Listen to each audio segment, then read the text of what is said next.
네, 오늘 본문인 시편 68편은 사무엘하 6장 12절을 배경으로 한다고 많은 사람들이 생각합니다. 사무엘하 6장 12절에는 오베데돔의 집에 있던 언약궤를 예루살렘 시온 산으로 옮기려고 하는 장면이 등장합니다. 찰스 스펄전 목사님이나 데렉 히드너는 이 본문이 이때쯤 만들어졌을 거라고 그렇게 생각을 합니다. 이 시편의 중심에는 언약궤가 있고 출애굽 이후에 시내산에서 시작해서 예루살렘에 이르는 언약궤의 행진이 시편 68편의 중심 주제입니다. 여러분들이 아시다시피 시내산에서 만들어진 언약궤는 광야 이스라엘 백성들이 움직일 때 선두에서 그들을 인도하는 역할을 했습니다. 민수기 10장 33절은 이렇게 말씀하고 있습니다. 그들이 여호와의 산에서 떠나 3일 길을 갈 때에 여호와의 언약궤가 그 3일 길 앞에 앞서가며 그들의 쉴 곳을 찾았고 그들이 진영을 떠날 때에 낮에는 여호와의 구름이 그 위에 덮였었더라. 아멘. 언약궤는 하나님의 임재와 인도하심을 보여줍니다. 다른 말로 하나님 그 자체를 보여준다고 할 수 있습니다. 그래서 이 이스라엘 백성들이 광야에서 행진할 때 그리고 멈출 때 익숙하게 전해지던 관습이 있습니다. 민수기 10장 35절에서 36절에 설명됩니다. 그가 떠날 때에는 모세가 말하되 여호와여 일어나사 주의 대적들을 흩으시고 주를 미워하는 자가 주 앞에서 도망하게 하소서 하였고 그가 쉴 때에는 말하되 여호와여 이스라엘 종족들에게로 돌아오소서 하였더라. 여기서 우리는 이 언약궤라고 하는 것이 단지 인도하는 역할을 넘어서 전쟁에서 승리를 보장하는 역할도 함을 보게 됩니다. 이스라엘 백성들이 그 광야에서 출발하려고 할 때 모세가 큰 소리로 외치는 겁니다. 여호와여 일어나사 주의 대적들을 흩으시고 주를 미워하는 자가 주 앞에서 도망하게 하소서. 이 모세의 선언 기도로 시작하는 68편은 이 데렉 히드너의 말처럼 언약궤의 출발, 행진, 마침내 승리함을 계속 보여준다는 점에서 폭포수같이 쏟아지는 느낌을 가져다 주고 시원한 승리의 기쁨을 우리에게 안겨주는 시편입니다. 이 68편에 대해서 하나만 더 말씀을 하면 이 전쟁 승리의 시라고 하는 것입니다. 언약궤의 행진이 이스라엘을 향한 하나님의 보호하심, 승리를 보장하는 성격이 있었기 때문에 역사 속에서 하나님의 백성들이 전쟁에서 승리를 바랄 때 68편의 1절, 2절을 읽었던 그런 역사들이 사례들이 있습니다. 그러나 이 시편이 궁극적으로 말하고자 하는 승리는 예수님의 승리입니다. 바울 사도는 에베소서에서 예수님께서 속죄 사역을 마치시고 예수님이 승천하신 것을 말하기 위해서 이 18절을 인용을 했습니다. 제가 에베소서 4장 8절을 읽어드릴 테니까 여러분들은 이 18절 말씀을 한번 보고 계십시오. 제가 에베소서 4장 8절 말씀을 읽겠습니다. 그러므로 이르기를 그가 위로 올라가실 때에 사로잡혔던 자들을 사로잡으시고 사람들에게 선물을 주셨다 하였도다. 비슷하지요. 바울 사도가 인용한 것이 분명해 보이지요. 오늘 본문은 언약궤가 시온산에서 출발해서 시내산에서 출발해서 시온산에 안착되는 걸 말하고 있는데 바울은 이것을 예수 그리스도께서 하늘로 올라가서 보좌에 앉으시는 것으로 이해를 하고 인용을 했습니다. 두 본문 모두 성령님께서 감동을 주셔서 다윗을 감동하시고 바울을 감동하셔서 쓰신 것이니까 바울이 성령의 감동으로 이 본문을 이렇게 해석한 것입니다. 다윗에게는 이 언약궤가 시온산에서 오는 것이 출애굽 이후 시내산에서 출발해서 광야를 지나 가나안에서 전쟁을 모두 마치고 드디어 하나님께서 완전한 승리를 얻으신 것을 의미했습니다. 그렇지만 이 본문은 그 승리를 넘어서서 하나님의 승리, 구주께서 사람의 몸을 입고 이 땅에 내려오셔서 사시고 죽으시고 부활하시고 죽음과 사탄의 권세를 멸하시는 승리를 얻은 다음에 승천하시는 일을 설명하는 시편이기도 하다는 것입니다. 이렇게 바울 사도가 본문을 인용하면서 본문의 언약궤의 행진은 예수님과 그 사역을 가리키는 것이고 예수님의 승리를 기념하는 시편으로 이 시편이 읽히게 됩니다. 오늘 본문 1절에서 6절은 서론에 해당합니다. 개선 행진의 그림입니다. 승리의 행진이지요. 하나님의 개선 행진, 그래서 어떤 학자들은 이 단락의 제목을 승리의 빵파르다 이렇게 부르기도 합니다. 1절, 2절은 민수기 10장 35절을 재현합니다. 그가 떠날 때에는 모세가 말하되 여호와여 일어나사 주의 대적들을 흩으시고 주를 미워하는 자가 주 앞에서 도망하게 하소서 하였고, 민수기에 이렇게 말씀하고 있죠. 여러분, 모세는 광야에서 40년 동안 이 말을 얼마나 많이 했을까요? 이스라엘 백성들 이끌고 광야에서 이동을 할 때마다 40년의 여정 가운데 수도 없이 이 말을 해야 했을 겁니다. 그 큰 백성을 이끌고 가는 모세에게 주어지는 그 과중함이나 두려움이나 불안함이 모세의 마음속에도 있었을 텐데, 모세가 이것을 언급하면서 이런 마음으로 했겠죠. 하나님, 일어나셔서 대적들을 흩으시고 좀 도망하게 해주십시오. 이 싸움은 제가 싸울 싸움도 아니고 이 백성은 제가 인도할 백성도 아닙니다. 하나님 대신 싸워주시고 하나님께서 인도해 주실 것을 제가 압니다. 제 모든 염려를 주님께 올려드립니다. 이런 마음으로, 이런 심정으로 바울은 1절, 2절 이렇게 기록했을 것입니다. 이런 마음으로 모세는 진정에서 새롭게 출발할 때마다 이 선언을 되풀이했습니다. 이 모세의 심정을 보여주는 구절이 19절입니다. 날마다 우리 짐을 지시는 주 곧 우리의 구원이신 하나님을 찬송할지로다. 여러분, 모세만 그런 마음이었던 게 아니겠죠. 이 시편은 표제하여 있듯이 다윗의 시입니다. 하나님의 큰 백성을 다스리는 다윗의 마음도 그 부담감도 비슷했을 것이라고 생각합니다. 다윗이 교만해서 넘어질 때도 있었지만 그런 시간을 제외하면 날마다 하나님 의지하지 않고 다윗이 어떻게 그 많은 시간들을 보냈겠습니까? 다윗 시대에 얼마나 많은 전쟁이 있고 그 인생에 얼마나 많은 복잡한 일들이 있었습니까? 다윗도 모세와 비슷한 마음이었을 겁니다. 2절은 원수들이 흩어지고 도망치는 것을 연기가 불려가듯이 불 앞에서 미리 녹음같이 되게 해달라고 기도합니다. 세상은 교회를 향해서 물리적인 위해를 가할 때도 있고 교회를 위협할 때가 있지만 하나님이 일어나시면 원수들은 맥을 추지 못하고 연기처럼 불려가고 밀랍처럼 녹고 말 것이라는 거죠. 광야의 이스라엘 백성들이 이걸 경험했습니다. 여러분, 이스라엘 백성들이 출애굽했을 때 이 이스라엘 백성들은 군사적인 훈련 같은 건 받아본 적이 없는 민족이었습니다. 그들은 종살이하고 벽돌 굽고 이런 거 하다가 나온 사람들이죠.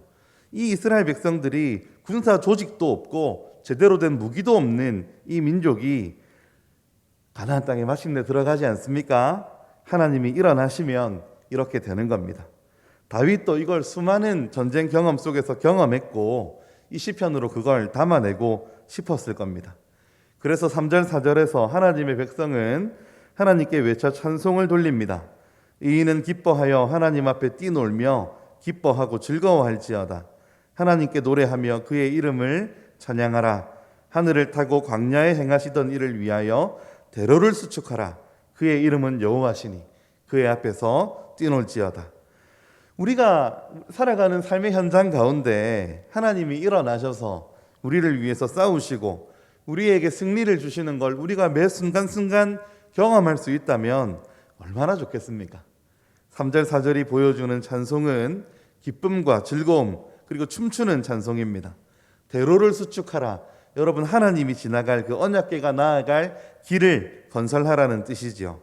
하나님이 일어나셔서 그의 백성 앞에 행진하시면 무슨 일이 일어납니까? 5절 6절 말씀입니다. 그의 거룩한 초소에 계신 하나님은 고아의 아버지시며 과부의 재판장이시라. 하나님이 고독한 자들은 가족과 함께 살게 하시며 갇힌 자들은 이끌어내사 형통하게 하시느니라. 오직 거역하는 자들의 거처는 메마른 땅이로다. 하나님이 일어나시고 행진하시고 승리하는 곳마다 하나님의 이름이 거룩히 여김을 받고 하나님의 나라가 이루어지고 하나님의 뜻이 이루어질 것입니다. 하나님의 은혜와 자비가 드러나고 하나님의 성품이 실현될 겁니다. 그래서 하나님은 고아의 아버지시고 과부의 재판장이시라고 고백을 합니다. 여러분, 고아에게 있어서 가장 필요한 존재가 누구입니까? 부모입니다. 고아에게 부모보다 더 필요한 게 없지요. 여기는 아버지 이렇게 되어 있지만 이 부모님을 말하는 것입니다. 여러분, 그리고 과부에게 제일 필요한 것은 무엇입니까? 이 당시의 과부는 법적으로 보호를 받을 수 없었기 때문에, 법적 권리를 주장할 수 없었기 때문에 재판장, 가장 필요한 존재이지요.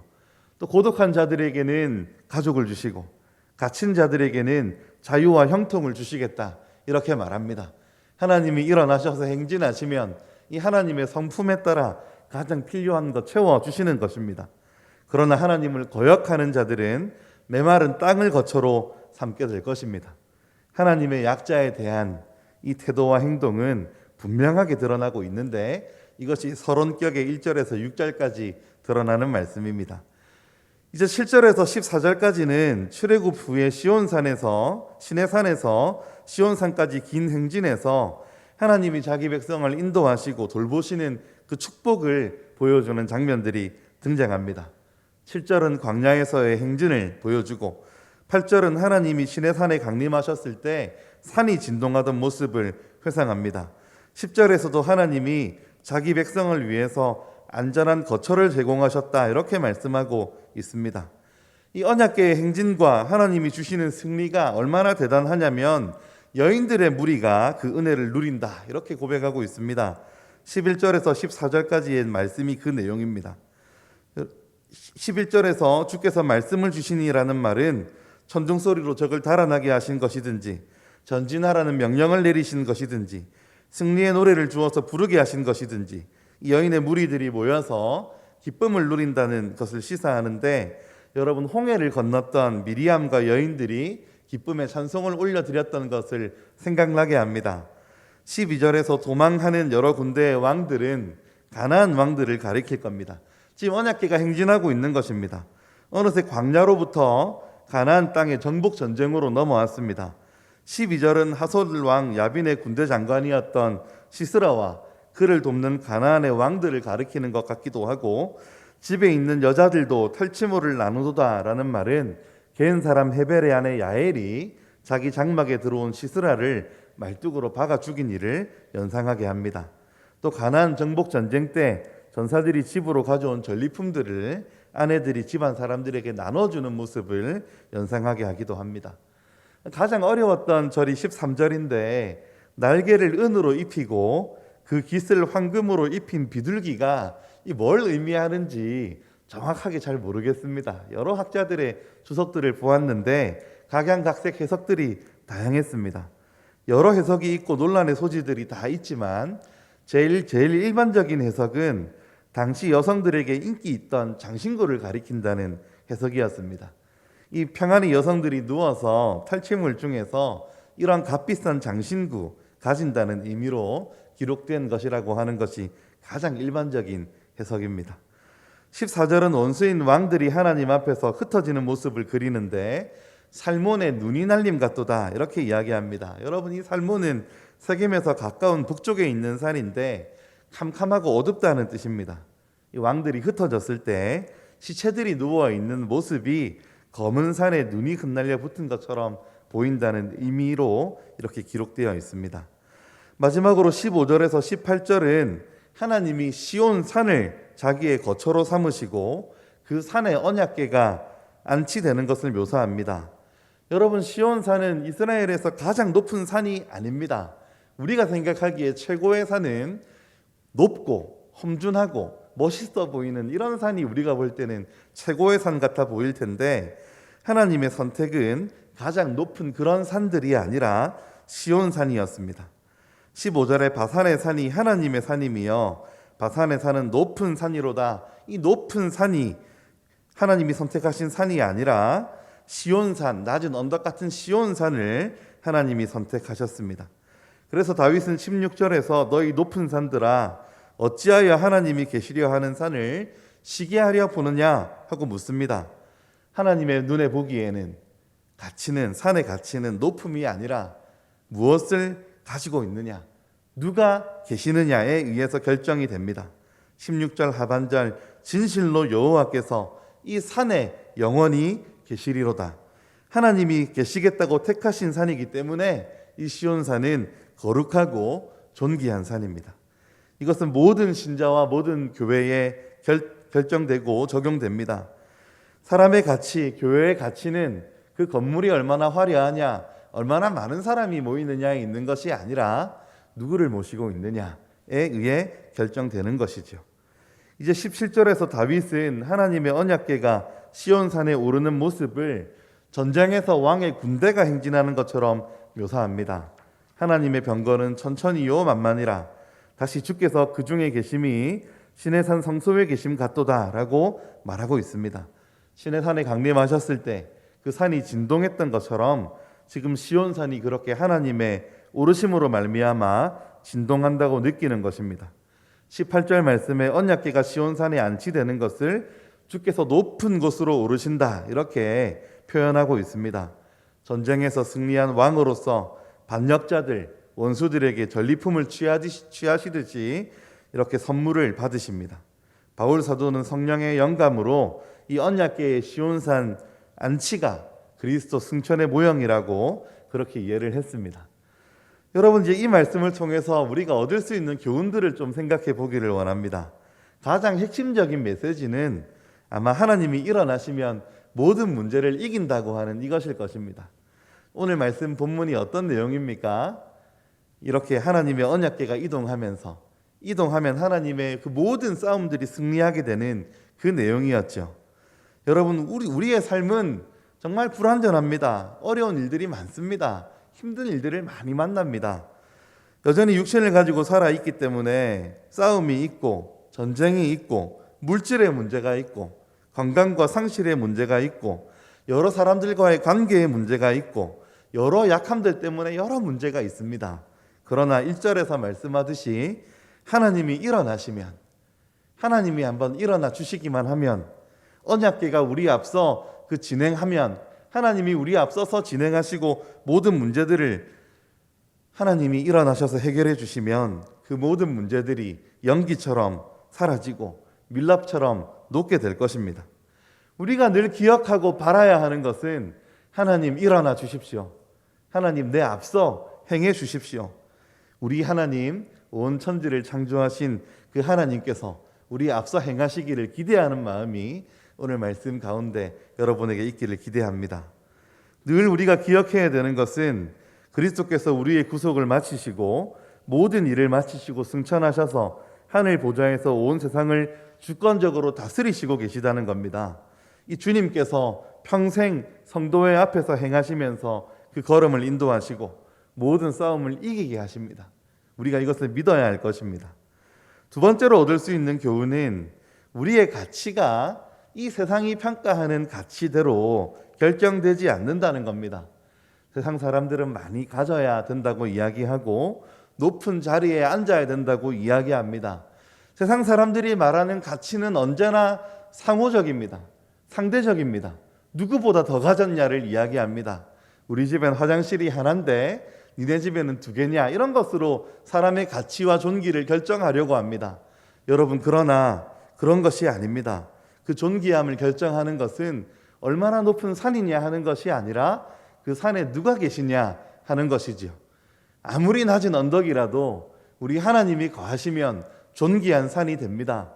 우리의 인생이 이 땅에서 살아가는 삶이 아무리 어렵다고 하더라도 우리 주님 함께 하시면 존귀한 인생입니다. 사랑하는 성도 여러분, 요셉을 한번 생각해 보십시오. 요셉 정말로 형들에게 미움을 받아서 팔려가고 억울하게 죄수 생활하고 옥에 갇히고, 여러분 그 모든 상황 가운데 성경은 요셉을 향하여 형통한 자가 되었더라 이렇게 말씀합니다. 요셉이 총리가 되었을 때 형통하다 말하는 것이 아니고 요셉이 억울한 일을 당하고 힘든 일을 당한 그 시점에 성경은 요셉을 향하여 그가 형통한 자가 되었더라 이렇게 말합니다. 왜 어려운 순간에 형통입니까? 왜 고난 가운데 형통이고 어려움 가운데 하나님이 함께 하심을 확신할 수 있습니까? 그 요셉이 하나님을 믿었기 때문이죠. 사랑하는 성도 여러분, 우리의 형통은 물질의 부가 많음에 있는 것이 아니라 얼마나 높은 자리에 올라갔는데 있는 것이 아니라 내가 원하는 것을 얼마나 가졌느냐에 있는 것이 아니라 주님이 우리와 함께 하심이 우리의 존귀함인 줄로 믿으시기를 바랍니다. 제임스 보이스는 그의 주석에서 이렇게 말합니다. 만일 스스로 가난하고 약하고 별 볼 일 없다고 느껴진다면 그것을 핸디캡이나 불리한 조건이라고 여기지 말고 도리어 하나님께서 당신 안에서 그 능력을 나타내실 수 있는 기회로 여겨라. 이게 그리스도인들이 자기를 바라보는 방식이지요. 잘 될 때도 잘 못 될 때도 그런 것들은 여러분 이 땅을 살아가면서 얼마든지 자주 바뀌는 것들입니다. 많은 재물이 있어도 순식간에 없어지는 사람들 많이 보았습니다. 너무 어렵게 살다가도 한 번에 일어서는 사람들 많이 보았습니다. 그런 것이 중요한 것이 아니라 하나님께서 우리 안에 계시고 우리 앞서 우리의 걸음을 인도하시는 그 복된 삶을 살아가는 모든 성도님들 되시기를 주님의 이름으로 기대합니다. 기도할까요?